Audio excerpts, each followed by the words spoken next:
shall we talk about this Marantz Model M1? Do you want to bring that up? Yes, let's get into it. Okay, we're talking about this M1. If you're watching this, we know nothing about this thing. Okay, so we know about more extra information that you can't find on the website. This is not. You should just click off the video. That's not what this is. We're just looking at it together. Yes. Okay, so this is it. Model M1. What does this remind you of? Zoom in. You want to zoom in? Man. Yeah, zoom in a little bit. There, how's that? First of all, so it's $999. $1,000. And it says model. What is it? What is their description? M1 is a wireless streaming amplifier engineered with performance and versatility in mind. Enjoy your favorite music or TV shows with seamless connectivity from one elegant, compact device. The first bullet point: crafted in Japan. Oh, shit's made in Japan. Take my money. Take my Oh. money. 2.1 channels, 100 watts per channel. HDMI eARC. There you go, Joe. Dolby Digital Plus and HEOS built in. Thank God it's got HEOS built in. Otherwise, Hold on a second. Does crafted in Japan mean the same thing as made in Japan? No, made in Japan. It's like a factory, but crafted means like somebody like took hot glue and sticks and they put it together, and then it's a craft. you know what? I'm Googling it, and I say crafted in Japan. It automatically says versus made in Japan. So this is That may be okay. So whatever. So what does this remind you of here? Look at this thing. Yeah. Scroll down a little bit. okay. Get out of there. The new shape of high performance sound. Okay, it's like a bigger Mac Mini. But I know what you're getting at. It looks like a WiiM, actually. Yep. How about the back? Does the back even look the same? It looks Similar. You got the WiiM on deck there, or no? Yeah, the placement of the stuff is all different, but the connections are all pretty much the same. HDMI ARC. What is it? Yeah, WiiM Ultra? Which one is it? WiiM Ultra? You just type in WiiM Amp. WiiM Amp. Is it the Pro? WiiM Amp. WiiM Amp audio streamer. That's it, right? Yeah. How much is the WiiM Amp in comparison? Okay, hold on. $299, right? It's right now. It's $290 Okay. on Amazon. That Small yet mighty. Let's see.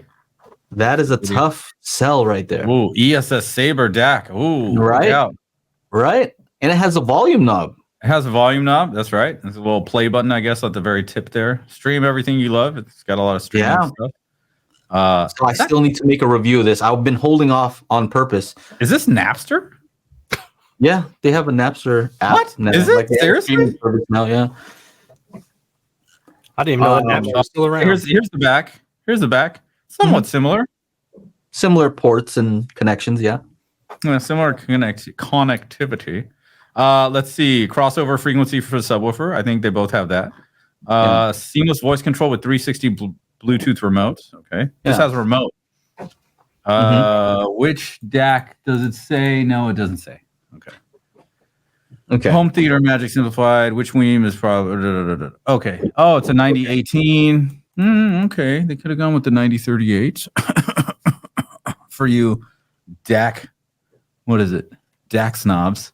RAM is 512. Flash is 512. It uses a quad core A53. I don't know what that means, but that's what it uses. So let's go back to the model, the M1, and compare. Yes. Got it.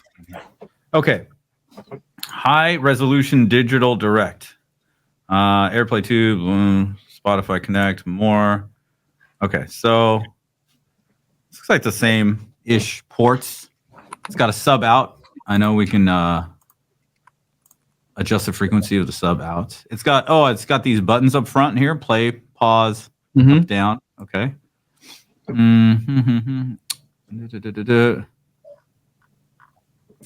Okay, what do we got here? HEOS built in.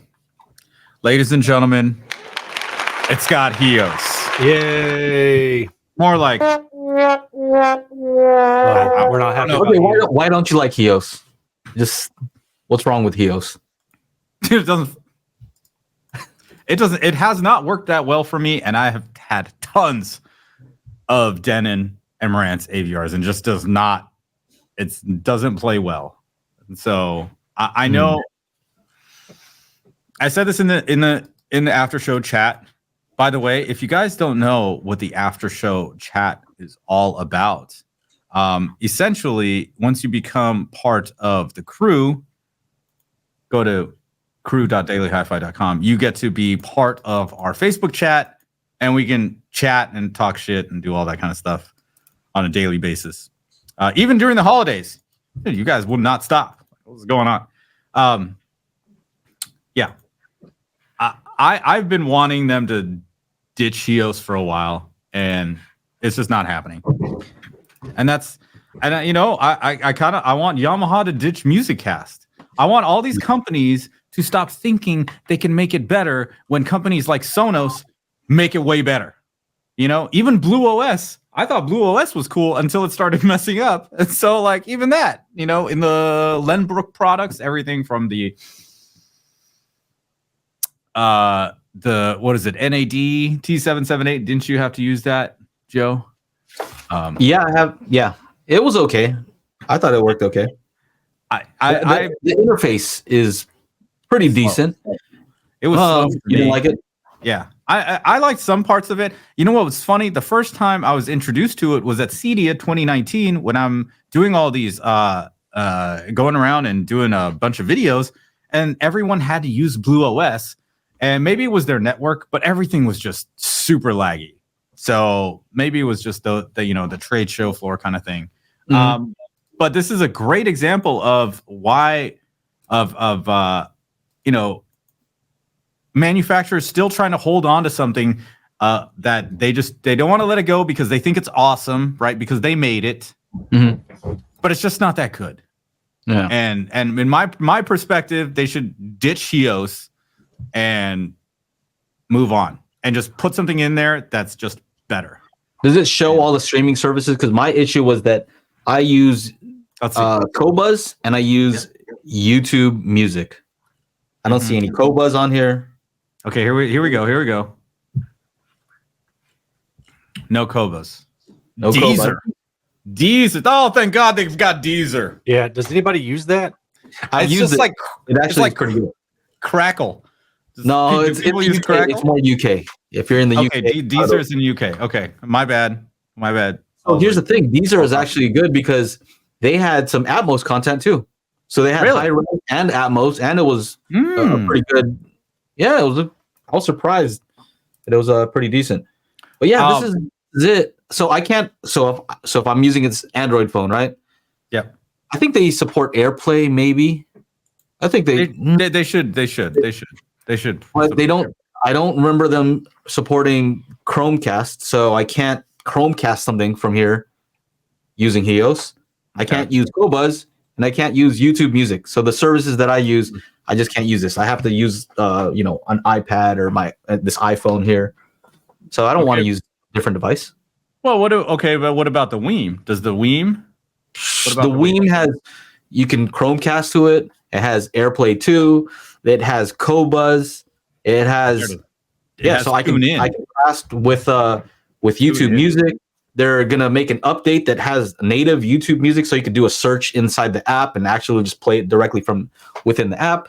It's just next level. Like I don't know how they're doing it. This is SoundCloud. Do you guys know SoundCloud? SoundCloud. Yeah, it's mostly for producers putting up their own music and stuff. Yeah. Okay, so this has more options. The WiiM has more options. The WiiM has more. For me, for the services that I use, I can't use HEOS. That's the issue. So if you use Tidal, no problem. Is there Apple it has ESD support. I guess that's okay. What? Say again? What is it? What did you say? Apple Music. If somebody's using Apple Music, I'm assuming you can just use AirPlay, I guess. I think AirPlay, but AirPlay goes in through HEOS, I think. Okay. No, all right. Does it? How does my Denon? I could try doing it right now, but so anyway, this is $9.99. Mm-hmm. And I think they probably have that HDAM, that circuitry to make Marantz sound a little bit different from Denon products. Yeah, they add distortion, right, to make it sound to make it sound warmer. What's so funny? That's what it is, right? Aaron, can we have a measurement of HDAM versus Denon's? Dude, I don't even know what that is. HDAM. Yeah. HDAM. Yeah, serious. It's a thing. Okay. Do you want to know what it is? I think people would like to know what that does specifically. Okay. What is this? AVS forum. No, let's not go there. Does Marantz have anything about HDAM? Oh, they should. It's their thing. Is it on the page here? It's not on. I don't think so. They just say HDAM, but they don't actually. No, it doesn't say anything about HDAM on here. Okay. Maybe it doesn't have HDAM, bro. Broski. Yeah, bro. Well, I heard on that audio advice thing, they said, hey, it has this. They mentioned it. They said something about, you know what's funny about the audio advice? Oh, here, information sheet. Okay, let's see.